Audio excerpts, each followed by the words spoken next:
This is the Chassidic Story Project with Barak Hullman, podcasting from Jerusalem, Israel. You'll never know, you'll never know, you'll never know, you'll never know.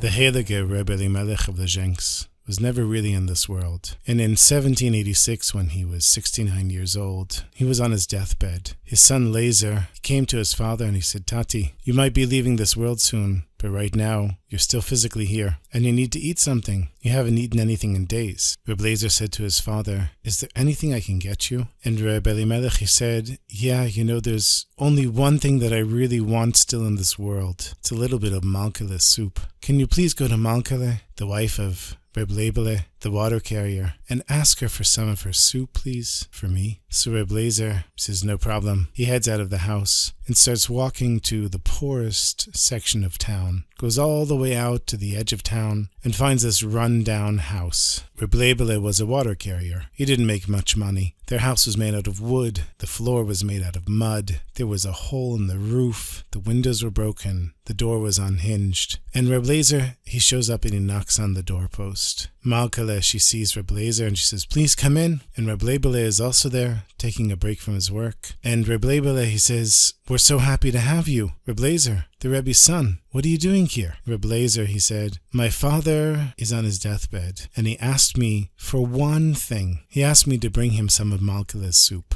The three of them, they sit down at the table. Makele looks at her husband, and her husband looks at her, and she says, "I'll tell you the story. My husband and I, we've been Chassidim of your father for many years, and we always had this dream that one day Rebbe Elimelech would come and visit us in our house. But we knew we weren't worthy. My husband's a water carrier. We don't have any money. He's not a Torah scholar. Why would the Rebbe ever come to our house?" And then one day, just like that, there's a knock on the door. My husband answers the door, and he sees the Rebbe standing there. And my husband is just speechless, because for so many years we had waited and prayed and hoped that we would meet the Rebbe. There he is standing there at the doorpost. My husband is speechless. The Rebbe says to him, "Nu, Reb Labele, are you going to invite me inside?" So my husband, he practically falls over himself and, of course, brings the Rebbe inside the house. The Rebbe sits down at the table just like you're sitting here now. And the Rebbe says, "So do you have anything to eat?" My husband, he turns to me and he says, "Makele, let's feed the Rebbe something." Of course, we wanted to feed the Rebbe, but then we realized that we were so poor, we ourselves hadn't eaten in days. And so I went into the kitchen, and I really had nothing, just a little bit of salt. We have a well in the back, so I got some water. I lit a fire and put the pot with the water on the fire and started stirring it with the salt. And I'm stirring it and I said, "Master of the universe, we have nothing. We've had such a hard life. And now the Rebbe's sitting right here in our house, and I have nothing to give him. Please, Ribono Shel Olam, please, Master of the Universe, put some of the tastes of Gan Eden, some of the tastes of paradise into this pot. For you, Hashem, all the flavors in the world, they're nothing. So take them and put them into this pot." And she said, "As I was stirring the pot, I started crying, and a few of my tears went into the pot. Then I took the hot water, put it in some bowls, served it to the Rebbe and my husband, and the Rebbe was very happy." So you see, I don't really have anything to give you. That was the soup that he was looking for. Reb Lazer, he got the message, and he went straight back to his father, the Rebbe. He walks into Rebbe Elimelech's room, and Rebbe Elimelech, he said, "Now you understand. With ordinary soup, you can keep from being hungry, but with Malkele's soup, it can bring a person back to life." Shomer, Shomer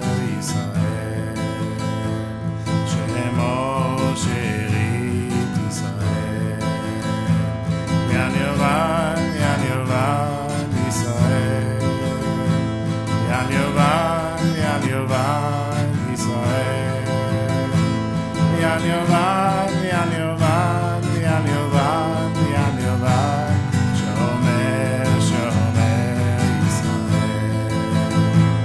La la la, ya la la, ya la la,